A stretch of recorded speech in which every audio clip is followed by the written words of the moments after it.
let's start. Okay, fine. So let's say you're choosing a soccer team, and like let's say netball team. Okay, when I remember back in primary school choosing a netball team, who would they choose? They'd choose like the scrawny, nerdy players who like sprint break reading, or you choose the one who like during break are like shooting hoops. Who are those two they choose? They choose the people that like are actually going to win the team. They're not choosing someone like who's not going to win, not going to get the ball. If we're scared of the ball, I'll never choose that person unless they feel bad. But like if you're going to like a war, let's say, who would you choose then for an army?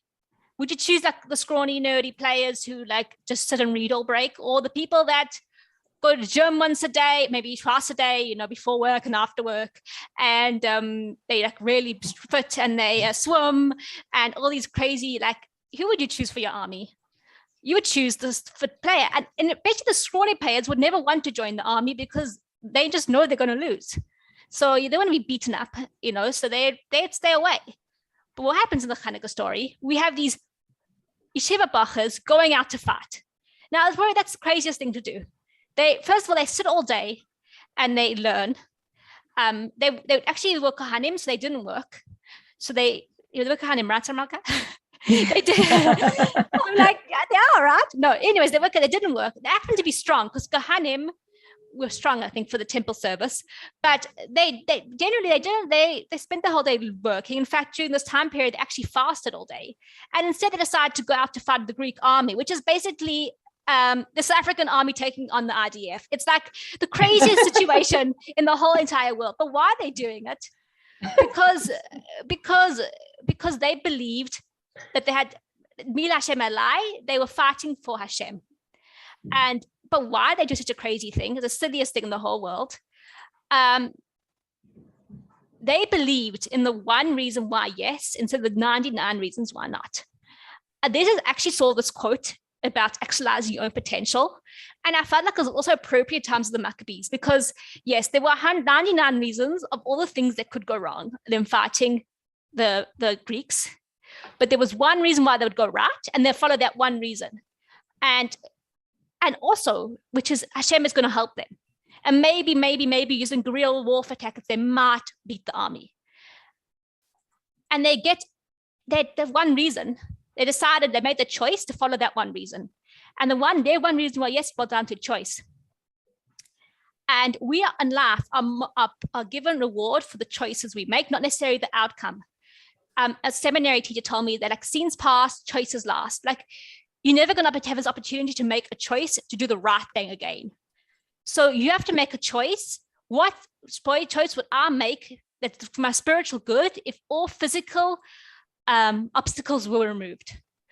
In fact, it's like even like in a math test where they give you marks for all your working out, even if you get the answer wrong.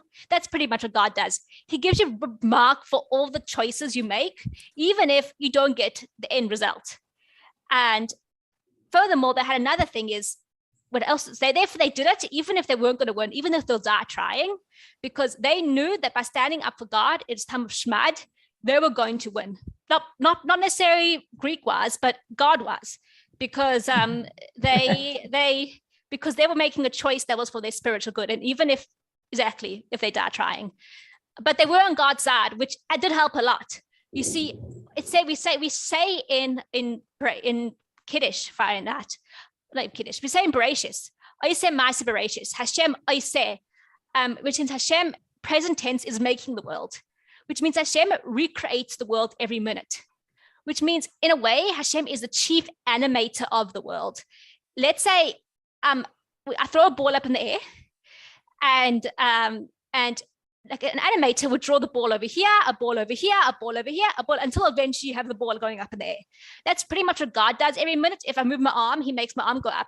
We don't think about it, but really Hashem is redrawing the world every minute. Now, let's say animator, we're talking about, let's say 60 years ago, they're animating Disney's, I don't know. And the animator could decide, yes, it's a story about a car going like this. But in the corner, he can decide, let me go put a bird.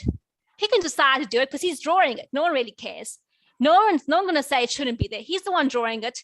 Yes, it's never been there before, but maybe it just came out of nowhere. So God's the same way. God, if he created the world in 7 days, he actually recreates the world every minute. He determines the reality we see every minute. Maybe he could just like Soma, like make us happy and just like for the sake of his name, just make a change in the next slide, put a ball in the corner or a bird over there. And that's what Hashem is. We limit Hashem because we think only what we see in what our current reality is possible. But Hashem is the master animator. He can redraw things the way that we couldn't even conceive. And we have the story of the oil. So the story of the oil, we have, what are the pros and cons of lighting the oil today? If you know you have 8 days, you're not going to get oil for another 8 days. I can't think of much pros. I mean, maybe, listen, if I'm mathematical, so I would choose the average, so I would light in the middle of the 8 days. So like, it is sort of not too far from either end. Or, but like, even what if the wind blows it out, But what happens? These Maccabees, they decide to make a choice. It's a mitzvah. God is marking me on the working out, not necessarily the final answer. He controls the wind, he controls the flame, makes oil. Let me light. That's my choice. And if he, the chief animator, can decide how long the oil will do, they will do. I don't even know if they knew it would last for 8 days. They made the choice that they lit the oil right away.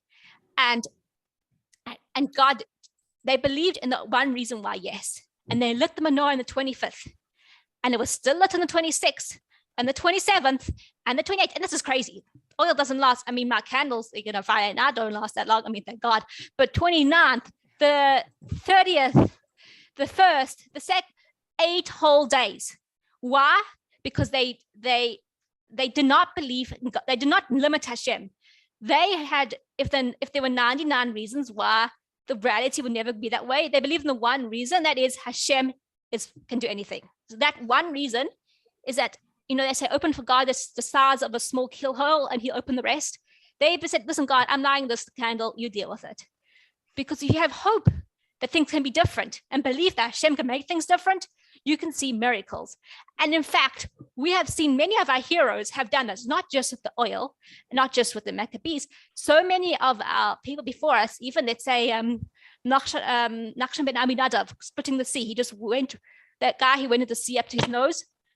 He believed that, listen, God, I don't think he thought about God splitting the sea. I guess he did because God said he'll take care of them.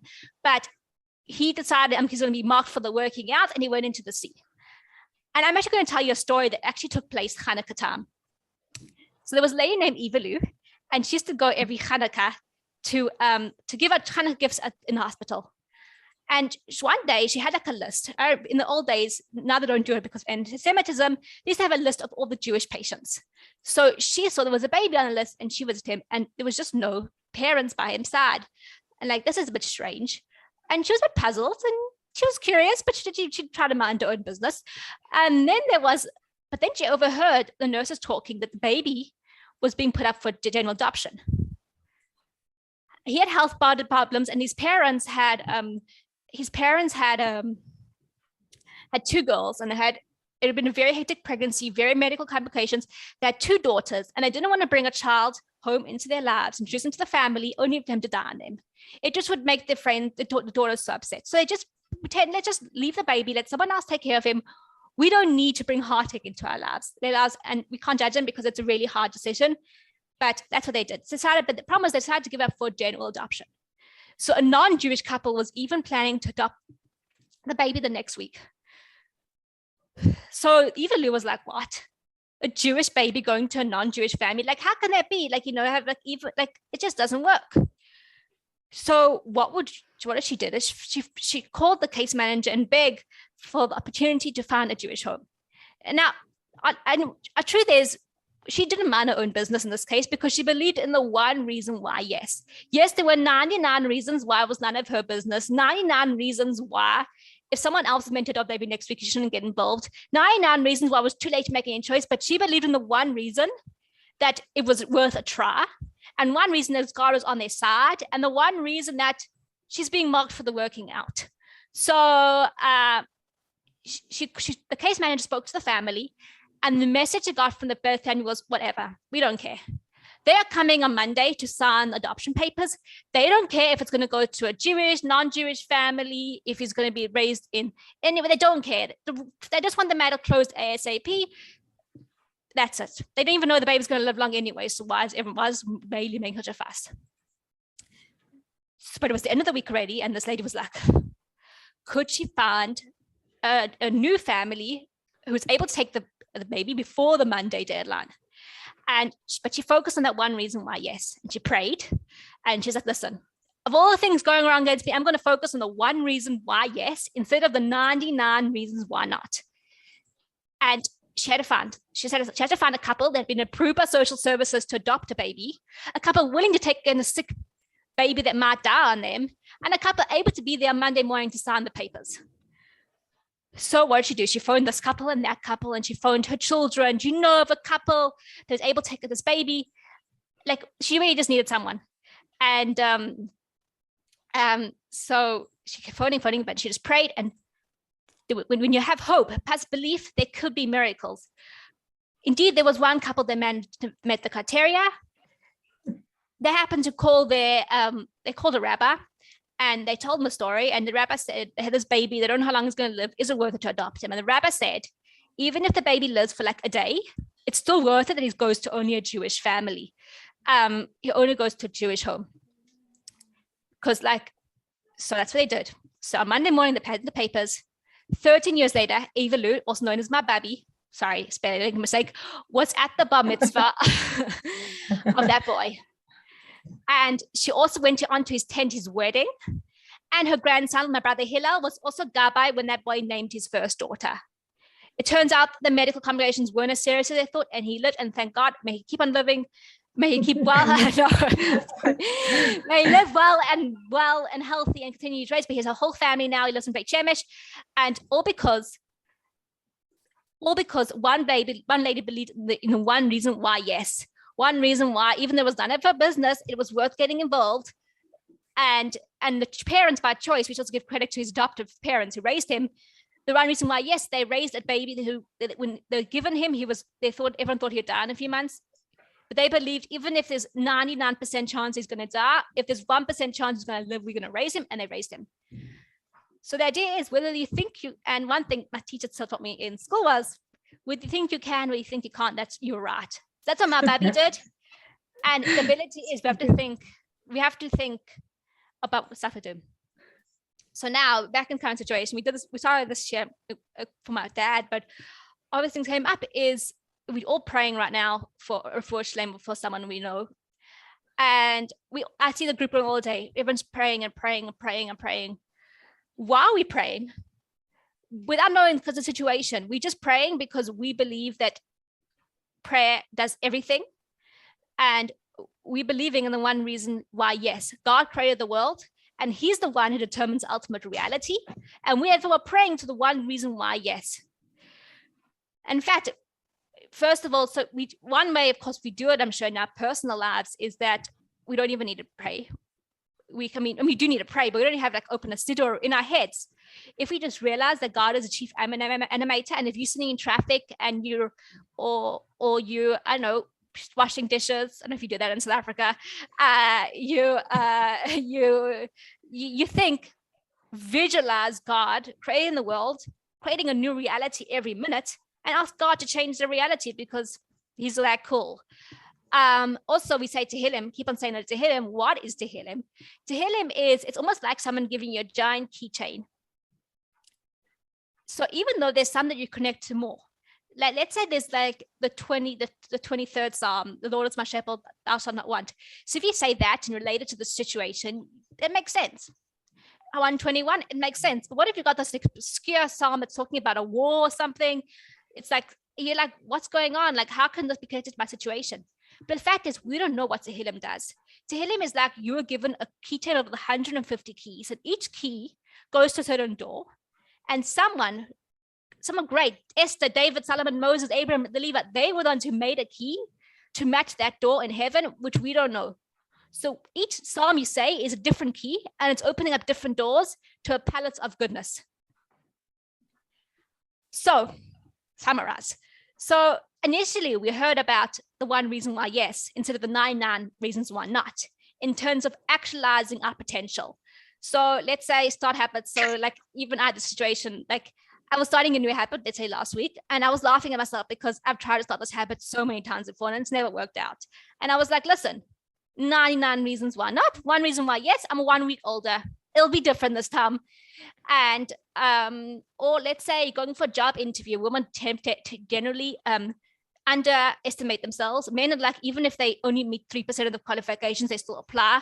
Women assume that they're going to meet, so therefore they set the qualifications for 110% because they know that men will come underqualified. Women think they have to meet all the qualifications, they never apply. So you go for that job interview because of the one reason why, yeah, instead of the 99 qualifications, why not? I mean, of course not, but you get the idea. Women do tend to underestimate themselves. Another thing is choose the ideal. If all the physical obstacles were removed, what is the correct spiritual choice? As I said over there, God marks you for the working out, not necessarily the right answer. So choose the one way. I'm going to, even if there are 99 steps, I'm not going to be able to do, I'm going to start with that one step. Also believing in God's unlimitedness, that's belief. Hashem is the one, he's the Hashem Echad, he's the one-stop shop of everything we ever think of. He's the chief animator. He is, in fact, the one reason that trumps all the 99. He controls all the 99 other elements, percentage of elements in the world. So if you believe in that, and also he's the Avinu Malkeinu, he is the king. He's our father who cares about us. What would, I think about my own father. What would a father not do for his child? And Malkeinu, he's actually the king who actually can do everything. He can do everything. And therefore we should focus on the fact that Hashem is unlimited and we shouldn't believe in him. To make it all really cute, we got the ABCs: actualize the potential, believe in God's unlimitedness, and choose the ideal. And remember, it's not your attitude, not your aptitude, that determines your final altitude. So I hope this, I hope this give you guys food for thought. This 99 reasons is something that I'm always keeping in mind, because I tend to, like, we sometimes to limit ourselves and limit God in so many ways. And yeah, so yeah, thank you all for listening.